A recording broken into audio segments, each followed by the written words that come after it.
Hello guys, it's Kelly here again and welcome back to my channel. Welcome back to another bullet journal related video. Today I'll be going through my reading journal for the year 2022 and I will be showing you how I filled it up until the month of June and basically what my trackers look like. So without further ado, let's just get into it. So for my first page, I have my index where I have a table with all of the books that I've read and their ratings, and on which page of my journal is the review that I've written for them. I have read 18 books this far. You can see them here on the screen. I'm not going to go into details about each and every one of them because I have wrap-ups on my channel. So if you want to hear my thoughts on any of them, then be sure to check out those. On the next page, I have my reading challenge, which are 22 prompts for the year 2022. And as you can see, it is not going well this far. I kind of hoped that it was going to be better and going better, but so far I'm not doing great. I'm just not doing great. On the next page, I have my shelves that house my books that I've read this far, books that I've bought this far, and the bookish wish list. I tend to keep my bookish wish list to a minimum because I've noticed that I fill it up and I just never buy those books, and then at some point I even decide I don't even want these books. So as you can see, I only have a few that I'm really sure that I want to get. For my books bought, I have a semi-challenge, which is to not buy more books that I've read this year. So far it's going good. As I said, I've read 18 books and so far I've bought I think around 14. So we're doing good. On the next page, I have my 365 days of reading, and these are all of the days of the year and if I read and what I read in that year. I have some for audiobook, physical book, for comic book, and for an ebook. Now you can see that I've had some months where I didn't read as much, but for April and May I think I did the best.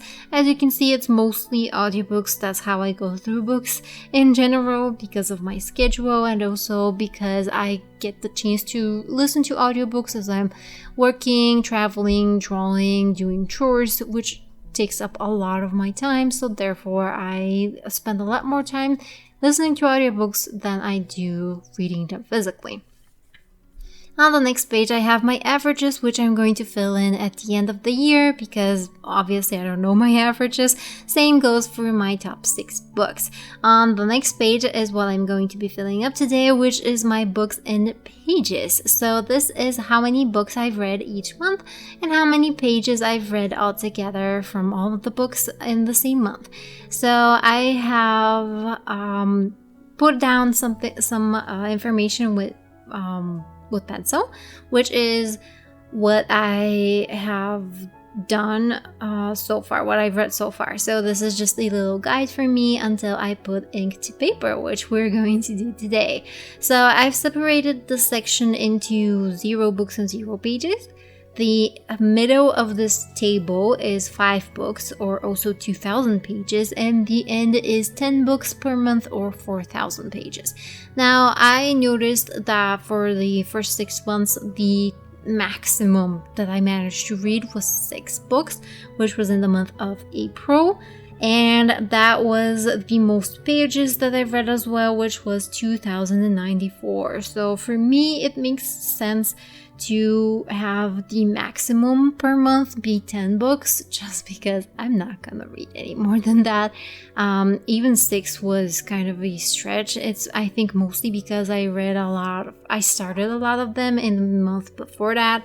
So I just managed to finish them in this particular month. So yeah, that's basically it. I'm going to fill in for each month what I've read so far. So for January, I haven't finished any books. I did read, however, so I read a total of 508 pages. That's for the month of January.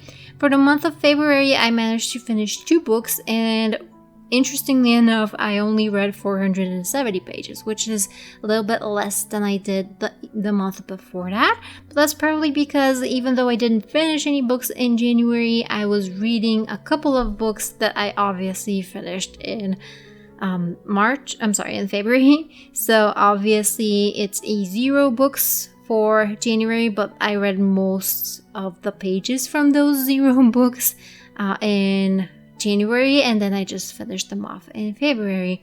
Now for March, I did really well, surprisingly well. I read 5 books, which is a lot for me. I typically, as you can see, finish around 1 or 2, but 5 was a lot, and those 5 books were 1,202 pages, which is really good.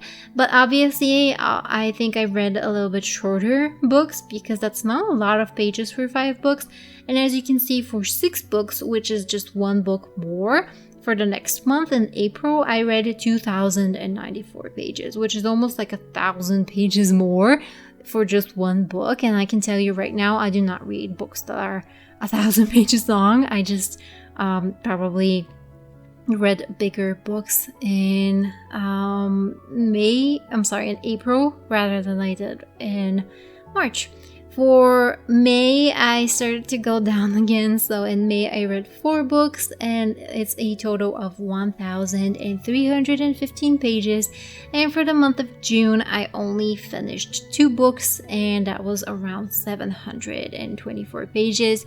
So it's been going down. My schedule has been a little bit hectic, and in July, I am going to be traveling. So I most definitely will not be reading a lot because I don't really read much when I travel, but we'll see. Hopefully I'll manage to read at least 1 book. I don't want to type in another 0. I don't like how it looks. So yeah, hopefully I'll read at least 1 book. On my next page is where I keep track of all of my genres and the formats and the ratings. This is not going to be somewhere, this is not going to be where I fill in any of the trackers down below. I'm only going to fill in the genres because those, even if I add more to them, it's easier to add them.